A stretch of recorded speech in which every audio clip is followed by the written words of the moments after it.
Hello बच्चों, अब हमारा टॉपिक है सिंपल पेंडुलम।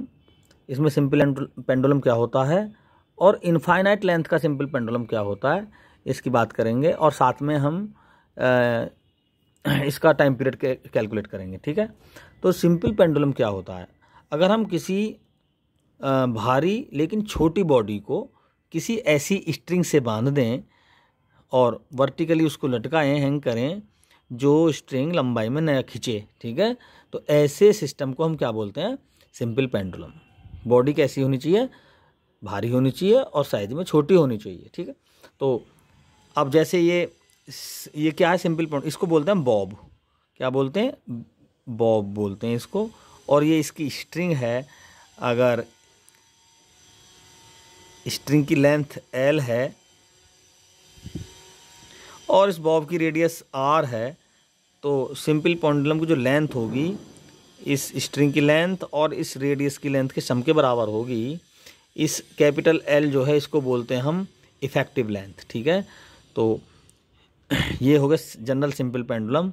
अब इसके टाइम पीरियड को कैलकुलेट कैसे करें उसकी बात करते हैं। तो अगर मैं इस बॉब को इसकी मीन पोजीशन से थोड़ा सा डिस्टर्ब कर दूं, तो ये अपनी मीन पोजीशन के टू एंड फ्रो ऑसिलेशन शुरू करेगा अपने, और एक फिक्स टाइम इंटरवल के बाद ये अपने पाथ को रिपीट करेगा। तो वो टाइम क्या है उसको ही हम इसमें कैलकुलेट करेंगे। मैंने मान लिया कि वर्टिकल से एंगल थीटा पर मैंने इसको डिस्प्लेस कर दिया और ये इस पोजीशन से यहाँ पर आ गया,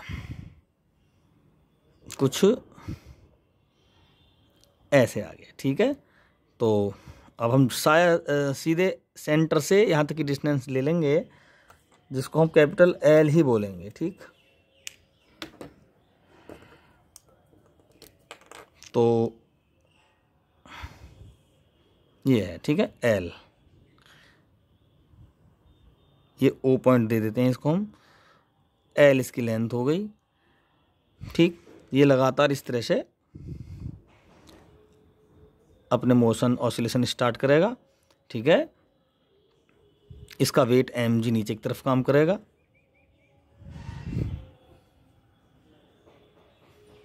ये mg sine theta cos theta component इधर काम करेगा इसका, और mg साइन थीटा ये करेगा, mg साइन थीटा यहाँ पर काम करेगा। ठीक है,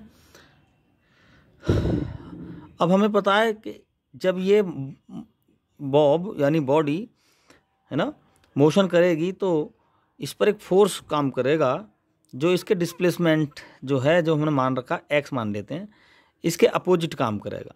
तो वो फोर्स किसके? देखो, इस डिस्प्लेसमेंट के अलोंग ये जो कंपोनेंट है फोर्स का, ये ही वो फोर्स है जो डिस्प्लेसमेंट के अपोजिट होगा। तो हम इसको सीधा लिख सकते हैं कि जो mg साइन थीटा है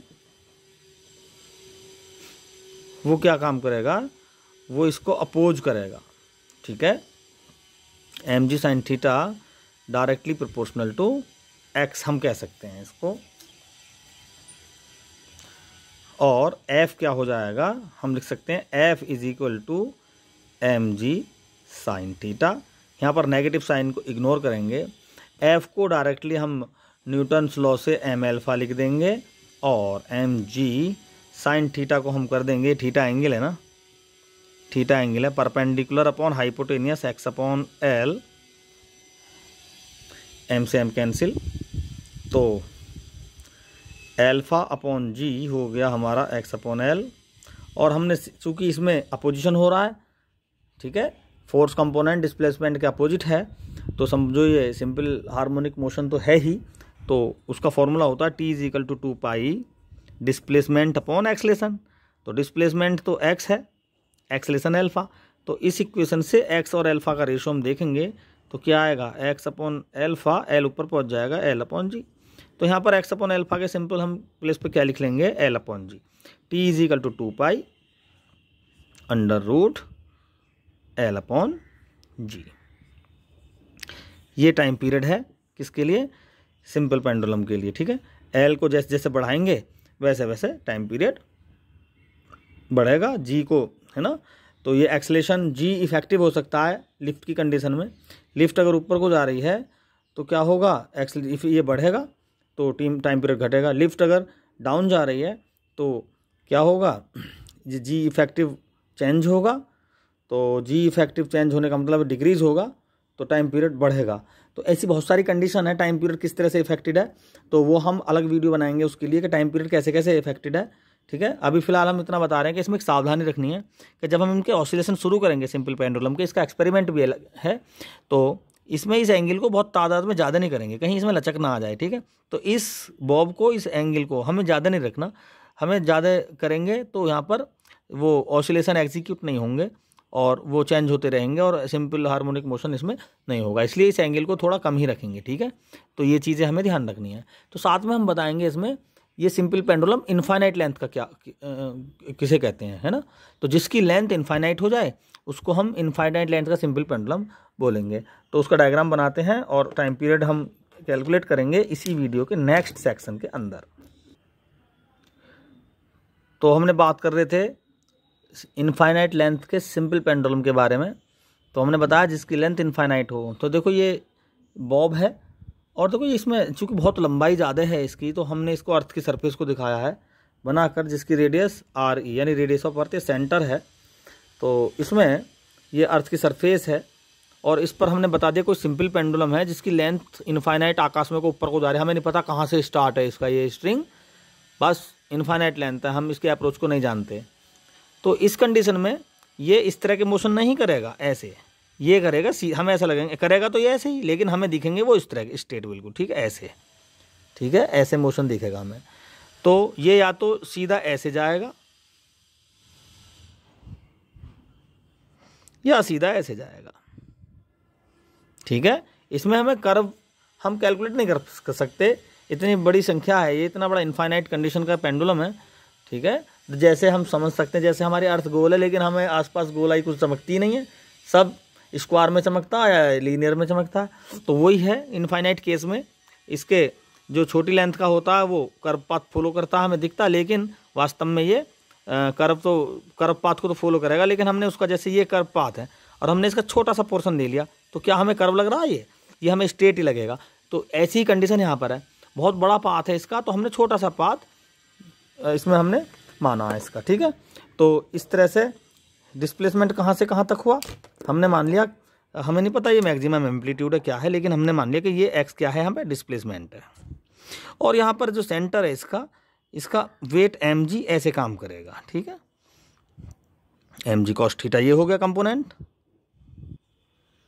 mg cos थीटा, और mg sin थीटा यहाँ पर हो गया। ध्यान रखना जो सिंपल पेंडुलम पहले किया था हमने अभी फर्स्ट पार्ट में, वहाँ पर mg sin theta effective component था वेट का, यहाँ पर mg cos थीटा है इफेक्टिव कंपोनेंट जो डिस्प्लेसमेंट के अपोजिट है। तो हमें वही कंपोनेंट देखना है फोर्स का जो कि क्या है, डिस्प्लेसमेंट के अपोजिट है। तो यहाँ पर mg cos थीटा है जो डिस्प्लेसमेंट के अपोजिट है फोर्स का कंपोनेंट। ठीक है, तो ये फोर्स वही हम सिंपल हार्मोनिक मोशन की बात कर रहे हैं। ठीक है, जिसमें सर्कुलर कोई बॉडी सर्कुलर पाथ पर मोशन करती है।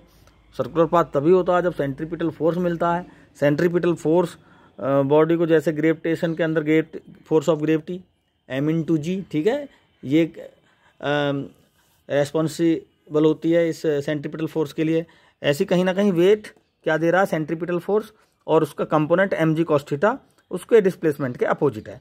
तो ओवरऑल यहाँ पर चूँकि लगातार एक्सेलेरेशन हो रहा है इसमें और इसकी वेलोसिटी चेंज हो रही है लगातार, ऑसिलेशन की कंडीशन है क्योंकि एक फिक्स पॉइंट के टू एंड फ्रो ये अपने पाथ को रिपीट कर रहा है, मोशन कर रहा है, एक्सेलेरेशन डी एक्सेलेरेशन भी हो रहा है, वेलोसिटी चेंज भी हो रही है।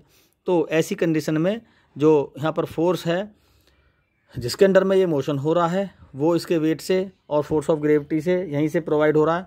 तो ये एक रेस्टोरिंग फोर्स है, रेस्टोर होता है बार बार और फिर दोबारा कर उस मोशन को एग्जीक्यूट करता है।